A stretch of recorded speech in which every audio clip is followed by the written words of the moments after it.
most mysterious tarot card is the Popess or High Priestess. The Vatican denies that a woman has ever held the papal seat, but there are several incidents that provide the basis for all this gossip. There were real popesses, and one of them was hated and feared by all of Rome.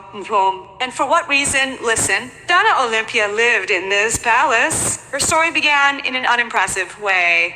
A girl from a family of customs officials, she had not received a decent education. She could read, but it was not enough to enter high society. Atof.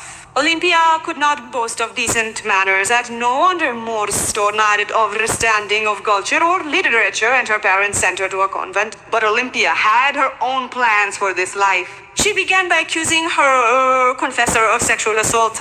There was a terrible scandal. The girl had to be removed from the convent, and a husband had to be urgently found for her. She was 16 when she was married to Paula Nini, a wealthy Sakura Tokonan of an important Vitroba family. He wasn't old at all.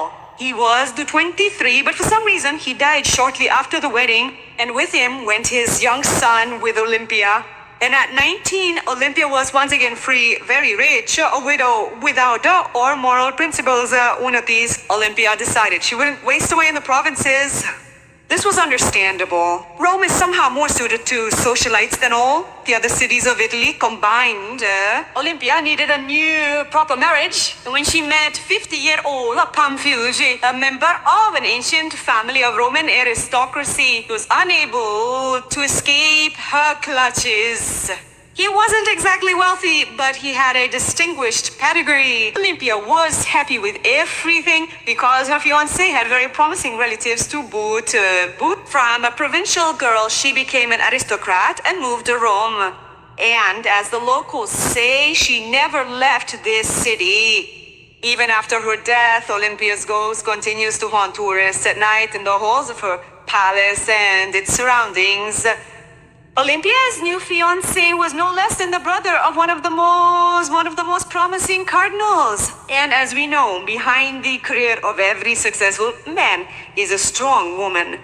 In 1625, Olimpia and her husband lived in this palace on the Piazza Navona, and since 1961, it has been Brazilian territory. It has been Brazilian, but sometimes the palace doors are open to the general public. I'll tell you how to get in under the video. And I'll continue Olimpia's story in the next episode.